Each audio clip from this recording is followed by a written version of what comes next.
सुल्तानपुर में हुई सराफा व्यवसायी के संस्थान में खुलेआम दिन दहाड़े डकैती का मुद्दा अब राजनीतिक भी बन चुका है। समाजवादी पार्टी के राष्ट्रीय अध्यक्ष ने इस विषय पर ट्वीट करके सरकार को घेरा है। तो समाजवादी पार्टी के senior leader doctor Rajpal Kashyap ji हमारे पास इस मुद्दे पर बात करने के लिए हैं। सर, जिस तरीके से इस घटना का खुलासा हुआ और ये घटना हुई, किस तरीके से आप देख रहे हैं? पहले तो अपराधी डरते थे और रात बिरात चोरी डकैती करते थे, लेकिन जब से योगी जी आए हैं तब से तो सूरज की रोशनी में दिन के दोपहर में डकैतियां पड़ रही हैं और भरी बाजार में डकैती पड़ रही है। सुल्तानपुर की ही घटना देखिए, जिसमें भरी बाजार में घुस के असलहे लेके लोग घुस गए। वो कौन लोग थे? सत्ता से संरक्षित लोग थे, इसलिए तो शायद उनका इनकाउंटर नहीं किया गया। और इतनी हिम्मत कि दिन में लूट कर रहे हैं, दिन में डकैतियां पड़ रही हैं। जब से योगी जी का राज आया, कहीं बाजार में सुरक्षित नहीं है, बैंकें सुरक्षित नहीं है, ये एटीएम सुरक्षित नहीं, और सड़क पे बहन बेटियां नहीं सुरक्षित हैं। ये एक तरफ कहते हैं बेटी पढ़ाओ बेटी बढ़ाओ, पढ़ने कैसे जाएगी बेटी? जब स्कूल जाती है तो वहाँ पे उसके साथ में छेड़खानी हो जाती है। आपके गोरखपुर में ही, दूर मत जाइए, कोचिंग से लौट रही छात्रा के साथ में दुष्कर्म हुआ है। कोचिंग से लौट रही, गोरखपुर जो मुख्यमंत्री जी का क्षेत्र है, कासगंज में स्कूल से लौट रही छात्रा के साथ में दुष्कर्म हुआ है। और महोबा में पैरामेडिकल की छात्रा के साथ में छेड़खानी हुई है। कितनी बताएं घटनाएं, और लगातार ये तो आजकल की घटनाएं हैं, लगातार घटनाएं। पूरी तरह से कानून व्यवस्था ध्वस्त है। योगी जी से संभल नहीं रहा है ये उत्तर प्रदेश, न चला पा रहे हैं, न कानून व्यवस्था ठीक है, केवल बोल रहे हैं।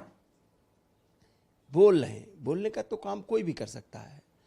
एक काम बताइए, एक कानून व्यवस्था के नाम पे जो माननीय अखिलेश यादव जी ने इंफ्रास्ट्रक्चर तैयार किया, चाहे 100 नंबर, चाहे 1090, और इनको सबको गाड़ियां दी थी, लेस किया था सब कि 10 मिनट में पुलिस पहुंचती थी, सारी व्यवस्थाएं थी। अब तो सब व्यवस्थाएं खराब हो गई, बर्बाद कर दी। तो इसलिए योगी जी के राज में जंगल राज है। और जाति धर्म देख के, मतलब अपराधी भी जाति धर्म देख के तय किया जा रहा है। ये योगी जी ने किया है, जाति धर्म देख के तय कर रहे हैं। अगला सवाल मेरा ये कि आज शिक्षक दिवस है, शिक्षक दिवस पूरे देश में मनाया जा रहा है, लेकिन यूपी के जो मदरसे के शिक्षक हैं, 8 साल से वेतन नहीं मिला है, वो प्रदर्शन कर रहे हैं और मजबूर है प्रदर्शन करने के लिए। मदरसे के ही शिक्षक नहीं, जब से बीजेपी सरकार आई है, कई शिक्षकों का, चाहे वो शिक्षा मित्र हो, शिक्षा मित्र भी जिनको 1,72,000 शिक्षा मित्रों को माननीय अखिलेश यादव जी ने परमानेंट करने का काम किया था। और ये प्रक्रिया जो शिक्षा मित्र की गलत प्रक्रिया चालू करने का काम, अगर ये कह रहे हैं गलत है तो चालू किसने किया था? बीजेपी ने ही चालू किया था। अब माननीय अखिलेश यादव जी ने उनको 40,000 रुपये तनख्वाह दे दी, तो इनको अच्छा नहीं लग रहा।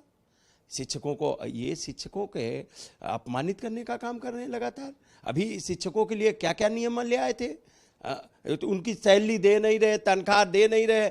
आज शिक्षक कितना परेशान है, आप बताइए। उर्दू शिक्षकों को उनको तनख्वाह नहीं मिल रही। ऐसे कई शिक्षक पिछली धनतेरस पे निकाले गए, जिन्होंने 40-40 साल, 50-50 साल सेवाएं कर ली, 1-1 लाख तनख्वाहें पाते थे, उनको भी निकाल दिया गया। शिक्षा मित्र लगातार आत्महत्या कर ही रहे, और 69,000 शिक्षक लगातार कई वर्षों से 19 से लेकर आज तक धरना दे रहे हैं। और कई बार इन्होंने झांसा दिया। अब तो न्यायपालिका ने भी कहा कि आरक्षण का घोटाला हुआ, तो तब भी उसका निराकरण नहीं कर रहे लोग। लगातार मंत्रियों के यहाँ, मुख्यमंत्री के यहाँ लगातार लाठियां खा रहे हैं, धरने दे रहे हैं, उनकी सुनवाई नहीं हुई। ये तो शिक्षक दिवस पे भी इनको शर्म करनी चाहिए। शिक्षक दिवस पे कम से कम शिक्षकों को जो हक अधिकार है, कितना शिक्षक आज बताइए, शिक्षक की ये हालत बना दी है। कुछ स्कूलों में तो इतनी इन्होंने वैकेंसियां नहीं निकाल रहे हैं। कुछ स्कूलों में तो 2-2, 3-3, 4-4, 5-5 हज़ार पे लड़कियां पढ़ा रही। क्या करें जाके? पढ़ाई लिखाई करके लेबरी तो करेंगे नहीं जाके, मजदूरी तो करेंगे नहीं जाके, इतनी डिग्रियां लेने के बाद में कोई झाड़ू पोछा करें जाके, या तो और या दो चार लेबर को भी, मजदूर को भी उससे ज़्यादा तनख्वाह मिल रही है। जो पढ़े लिखे शिक्षित, जो शिक्षक बन गए, बीएड, डॉक्टरेट और ये सब किए हुए, पीएचडी और एमफिल किए हुए लोग मारे मारे घूम रहे हैं। इससे बड़ा उपहास क्या हो सकता है बीजेपी सरकार में। अगला सवाल मेरा ये कि बुलडोजर को लेकर की सियासत बहुत तेज है और बाबा ने कहा कि कलेजा चाहिए बुलडोजर चलाने के लिए। बुलडोजर तो माननीय अखिलेश यादव जी ने कई बार कहा कि बुलडोजर के दिमाग नहीं होता, और चलाने के लिए भी उसमें दिमाग की जरूरत नहीं है। स्टीयरिंग बदलनी पड़ती है ना, स्टीयरिंग चलानी पड़ती है। वो तो किसी को भी लेबर को दे दो, वो बुलडोजर चला देगा। संवैधानिक संस्थाओं में बैठे लोगों का ये जिम्मेदारी है कि संविधान के तहत जो कार्रवाई होती है वो करना चाहिए। संविधान के अगर जो लोग शपथ लेके, ये तो कोई गुंडा बदमाश लफंगा भी कर सकता काम ना, कोई भी कर सकता है। लेकिन न्यायपालिका ने भी कहा, न्यायपालिका तो संविधान के तहत बात करती ना। सुप्रीम कोर्ट ने भी टिप्पणी की है इनके बुलडोजर पे, और बुलडोजर से चला लेने से ये ध्यान हटाने का काम करें। अपनी नाकामी छुपाना चाहते हैं, अपनी नाकामियां बेरोजगारों को रोजगार न देना पड़े, महंगाई पे व्यवस्था नहीं, दवा इलाज के लिए अस्पताल नहीं, कोई एम्बुलेंस तक में तो तीमारदार, एम्बुलेंस तक में तो लोग सुरक्षित नहीं है, उनके तीमारदार। बताइए, एम्बुलेंस में भी छेड़खानी हो रही। तो कुछ तो देख नहीं पा रहे, कुछ संभाल नहीं पा रहे, तो ध्यान हटाने के लिए उठपटांग बयानबाजी देनी है इनको। और अगर बुलडोजर ही, माननीय अखिलेश यादव जी ने तो कहा तो है, अगर इतना अच्छा बुलडोजर लगता है एक पार्टी बना ले, उसका चुनाव चिन्ह बुलडोजर रख ले, लड़के देखें, पता लग जाएगा। इसलिए अब ये हर नाकामी छुपाने के लिए इस तरीके की बातें कर रहे हैं, ऊटपटांग बातें कर रहे हैं मुख्यमंत्री जी। शुक्रिया हमसे बात करने के लिए। तो आपने सुना समाजवादी पार्टी के senior leader doctor Rajpal Kashyap ji को, जिनका साफ तौर पे कहना है कि यूपी में जंगल राज आ चुका है और यही वजह है कि अब सूरज की रोशनी में भी लूट होने लगी है।